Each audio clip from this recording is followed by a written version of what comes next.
Bonsoir Bernard Tapie, merci beaucoup de répondre à notre appel ce soir.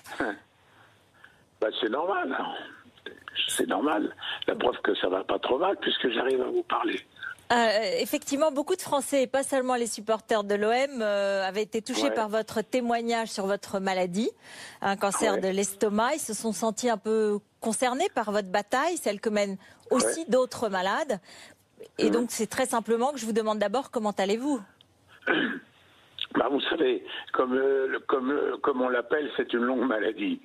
Et donc, je suis dans une des séquences là qui est un peu plus difficile que les autres, puisque après 4 mois de chimio, puis une opération très très lourde, des difficultés de reprendre la vie normale parce que je ne peux pas manger, enfin bref, là je suis dans une séquence un peu dure, mais qui n'engage pas l'avenir.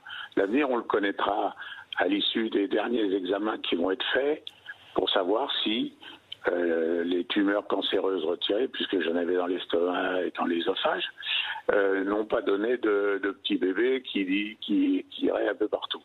Bon, je suis pas trop optimiste parce que j'ai appris que les médecins souhaitaient me refaire de la chimio, mais je suis pas trop pessimiste non plus parce que ça arrive assez souvent qu'une opération n'élimine pas la totalité des tumeurs. Voilà. Donc je suis dans une phase où il y a beaucoup d'incertitudes, un peu dur à vivre parce que l'opération c'est vraiment très lourd, mais j'y crois comme un fou. Je suis certain que dans quelques mois, ça sera que des mauvais souvenirs. Jacques Séguéla, votre fils donne des nouvelles. Ils ont dit, vous êtes un fighter, vous êtes un combattant. Comment vous tenez ? Écoutez, d'abord, je ne savais pas qu'il y avait une capacité collective qui s'intéresse, parce que je crois que j'aurais parlé franchement toujours.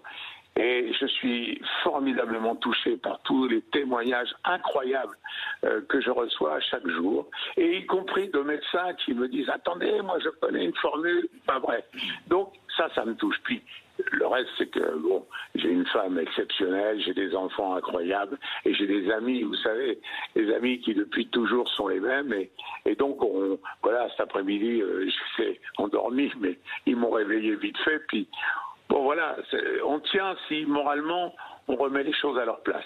C'est une sale épreuve, elle est difficile à vivre, mais elle est encore plus difficile à vivre si on la voit plus sombre qu'elle n'est. Voilà.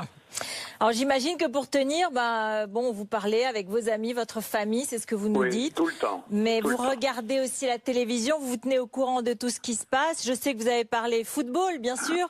PSG Real, vous avez râlé un peu contre Neymar, vous avez dit que c'était un gâchis. J'étais déçu. J'étais déçu parce qu'il y a une belle équipe, parce qu'ils avaient toutes les chances. On tombe sur une année où le Real Madrid n'est pas au mieux. Bon, on ouvre la marque. Qu'est-ce que vous voulez de plus ? Et d'un seul coup, vous savez, le football, je vais vous dire, pour ceux qui connaissent, ils vont reconnaître ce que je vais leur dire.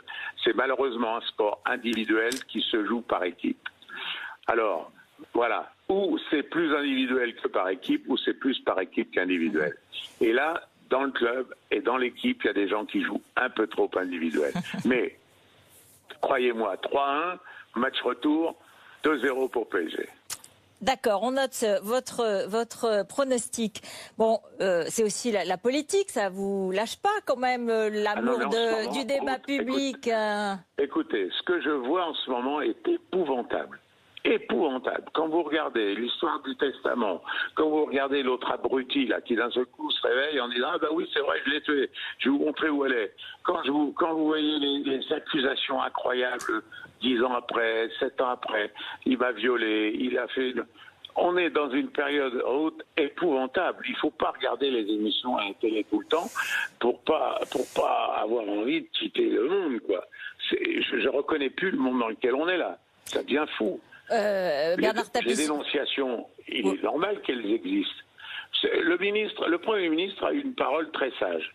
Il a dit qu'il faut respecter la parole de celles qui se plaignent et il faut respecter le droit d'innocence tant que la justice ne les a pas condamnés. Vous vous rappelez, en 95, la police était venue me chercher, Madame Joly m'avait coffré, 6 mises en examen, et 8 ans après, 5 relax et un non-lieu.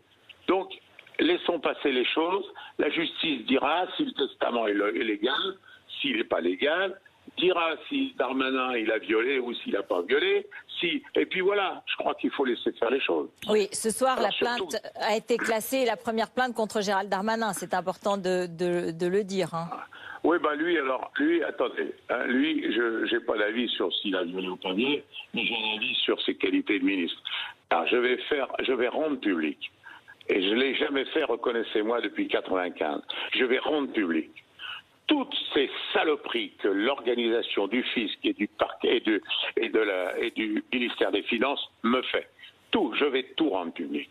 Et vous allez voir que j'étais tellement choqué qu'un professeur de droit lui a envoyé une lettre pour dire « Monsieur le ministre, vous ne pouvez pas laisser continuer de faire les choses comme ça ».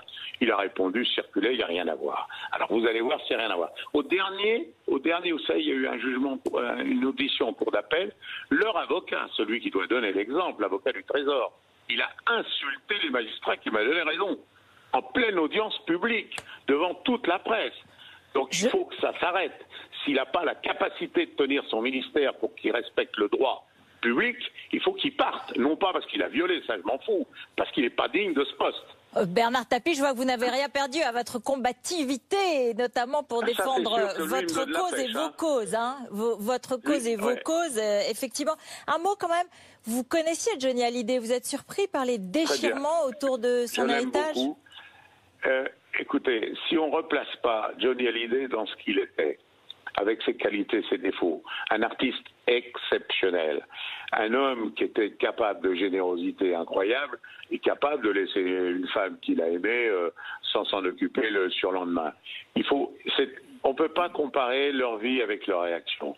C'est pour ça que je n'ai pas d'avis sur ce qui s'est passé et sur comment ça va se passer. Ce que je trouve dommage, vraiment, c'est qu'au lieu d'essayer de les pousser vers un accord pour qu'ils se retrouvent, alors il y a celui qui est partisan de Laura, qui tape sur Johnny, l'autre qui est partisan de Johnny, qui dit « ouais, on a déjà donné ». Merde, Johnny il est mort. N'accentuons pas les problèmes qui sont issus de son décès. Trouvons les solutions pour qu'ils se rencontrent. Et puis merde, ici, ils se partagent ce qu'il y a à se partager et terminé. Il est normal que David Hallyday peut continuer de vivre avec le beau Hallyday dans son cœur et dans sa création. Et il est normal que Laetitia, qui s'est tapé un garçon pas facile à vivre pendant des années, elle ait une responsabilité. Mais on met de l'huile sur le feu, on oppose les gens, c'est plus possible cette société rude.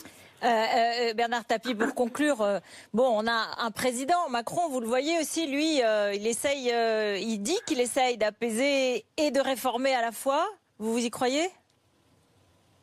J'y crois, je suis obligé de croire ce qu'il dit, puisque pour l'instant, je n'ai sous les yeux que ce qu'il dit. Mais on aura, vous savez, je vais vous dire, il aura soit une fin exceptionnelle qu'aucun président depuis le général de Gaulle a eu. Car s'il fait tout ce qu'il dit qu'il va faire, vraiment le pays va changer. Et il va changer là où il faut qu'il change, c'est-à-dire dans les mentalités.